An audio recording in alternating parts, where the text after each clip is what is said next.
बड़ी खबर पाकिस्तान से सामने आ रही है। पाकिस्तानी सेना के शिविरों में विस्फोट हुआ है। उत्तरी वजीरिस्तान में आत्मघाती बम धमाका हुआ है। आत्मघाती हमले में 15 पाक सैनिकों की मौत हुई है। तो आत्मघाती हमले में 12 पाकिस्तानी जो सैनिक हैं वो घायल हुए हैं। इस वक्त की बड़ी खबर आपके टेलीविजन स्क्रीन पर, आत्मघाती बम धमाका यहां पर हुआ है और 15 पाकिस्तानी सैनिकों को मौत के घाट उतार दिया गया है।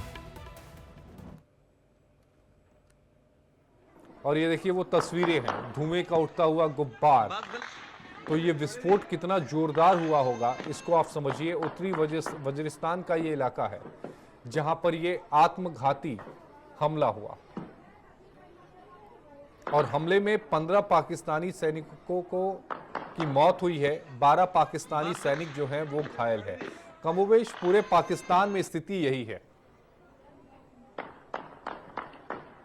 गोलियों की आवाजें भी आपको सुनाई दे रही है।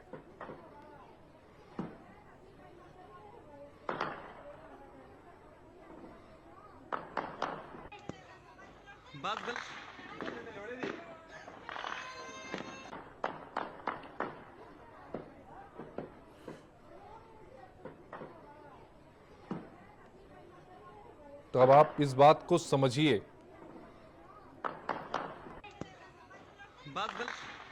कि पाकिस्तान में हालात किस कदर खराब हो चुके हैं। और इसी खबर पर हमारे सहयोगी रमन हमारे साथ लाइव जुड़े हैं। रमन, अभी हम लोग चर्चा ही कर रहे थे जिसमें आपने बताया भी था कि 6 अलग अलग जगहों पर हमले हुए हैं, लेकिन ये आत्मघाती हमले थे। 15 पाकिस्तानी सैनिकों की मौत हो गई, हो सकता है तादाद और ज्यादा बढ़े। रमन, क्या जानकारी है प्लीज?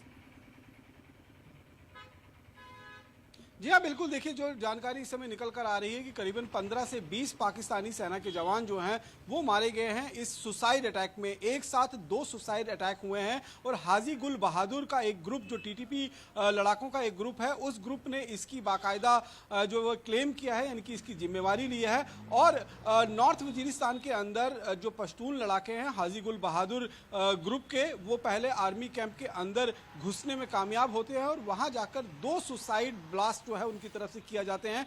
धुएं का गुब्बार अगर आप तस्वीरों में देखेंगे तो उससे अंदाजा लगाया जा सकता है कि इंटेंसिटी इस ब्लास्ट की कितनी ज्यादा रही होगी। और इसकी चपेट में करीबन 2 दर्जन से ज्यादा जो पुलिस जो आर्मी के जवान हैं, पाकिस्तानी आर्मी के जवान, वो घायल हुए हैं और करीबन 15 से 20 लोगों के मारे जाने की जानकारी निकल कर आ रही है। अब से कुछ देर पहले जो हम 8 अटैक के बारे में बात कर रहे थे कि पाकिस्तान के अंदर टीटीपी ने 24 घंटों के भीतर 8 अटैक किए हैं, उनमें से ये अटैक जो है वो नॉर्थ वजीरिस्तान के आर्मी कैंप के अंदर हुआ है। और इस कैंप के अंदर पहले तो जो पश्तून लड़ाके हैं, जो टीटीपी के लड़ाके हैं, वो बाकायदा आर्मी कैंप के अंदर घुसने में कामयाब होते हैं। और उसके बाद जो उनके एडमिनिस्ट्रेटिव वाला इलाका होता है, एडमिनिस्ट्रेशन वाला इलाका होता है, वहां पर जाकर 2 सुसाइड ब्लास्ट किए जाते हैं। अंदर से ही ये धुएं का गुब्बार जिस तरीके से निकलकर सामने आ रहा है, उससे आप अंदाजा लगा सकते हैं कि कितना बड़ा ये धमाका रहा होगा और कितना ज्यादा विस्फोट के बाद अंदर तबाही जो है वो मची होगी। तो ये लगातार टीटीपी का ग्रुप जो है,